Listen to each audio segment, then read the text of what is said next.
Hola Virgo, Sun, Aquarius, Moons. Welcome to your 2022 Sun Moon reading.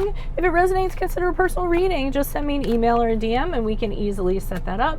When you view it is when you were meant to see it. It doesn't matter the time of year. Also be sure to check out your 2021 Sun Moon predictions in my playlist and see if they rang true for you. The first portion of this reading, we'll go over the traits of your Sun Moon combination. I'll lay out the main cards. We'll take a quick look at your 2022. Yikes.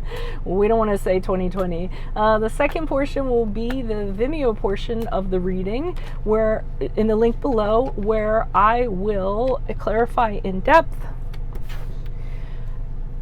where I will pull clarifiers to interpret in depth and also pull a card of advice for you for 2022. I'll be dividing the year up into 4 separate sectors. So Aquarius, Sun, Virgo, Moons, lucky for you, your Virgo moon has a tendency to stop your Aquarian sun from getting too far out there. You're someone who needs to be heard, but also prefers working discreetly from behind the scenes. You're inspired to change the world and you have the critical mind to do it. But many of your ambitions may not become larger than life because you shy away from the limelight.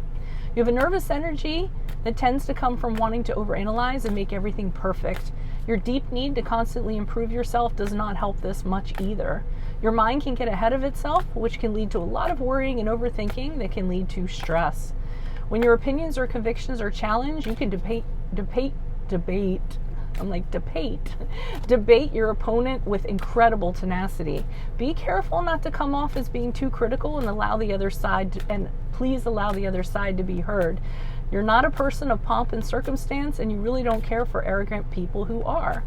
Sometimes your negative thinking can turn to neurosis, which could lead you to destructive habits such as alcohol, substance abuse, and addictions. This is why you should always surround yourself with healthy, supportive people in both romantic liaisons and friendships. So, Holy Spirit, angels, divine guides, universe, can you please provide your truth, your wisdom, your clarity, and your insight for Aquarius, Sun, Virgo, Moons for the year 2022? What do you see? What do they need to know to reach your higher ground, become closer to universe and closer to divine through your messages? Any messages would be greatly appreciated, and we thank you.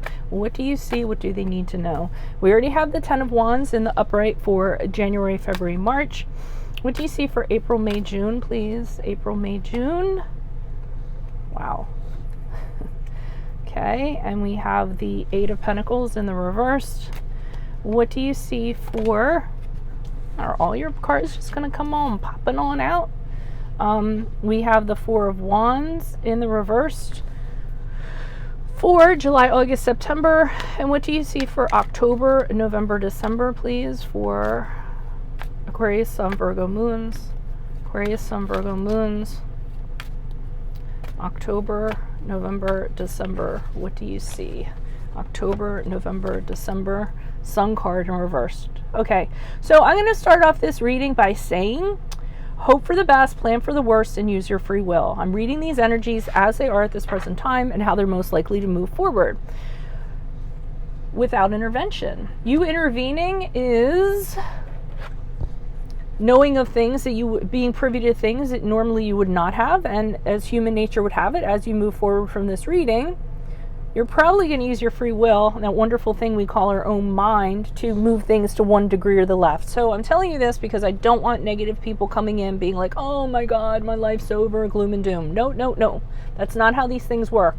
These readings to me, in my readings, are a heads up so that when you come upon it, you'll know and you'll be able to handle it, okay?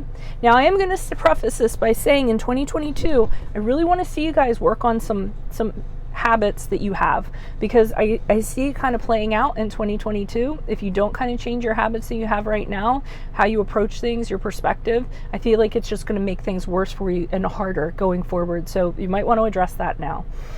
January, February, March, I see the 10 of Wands in the upright. So I see you all doing everything, okay?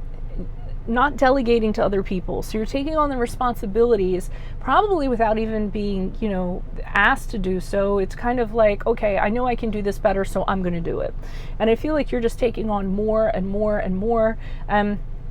as a result, you're stressed out, you're exhausted, you're overworking, you're not really getting any accolades or any, pats on the back or anything for what you're doing. So that's what I'm seeing for January, February. Don't kind of take on the entire load. Try to delegate, try to ask for support when you need it. Talk to, whoever is putting this stuff on you and say, hey, this isn't my job to do. There's some things I'm not going to be doing, okay? So try to address that in January, February, and March. I get concerned because I don't see you doing that, and I see it continue to play out. April, May, June, we had the Eight of Pentacles in reverse. So this is where you're just continuing to work hard and do everything. Very limited in your view, almost thinking, well, if I don't do it, who's going to do it? If I don't do it, who's going to do it right? Have to let go of those like perfectionist ways, kind of saying that, or kind of reasoning with yourself, saying, if I do these things, if I do them, I know they're going to get done right and they're going to be perfect, okay?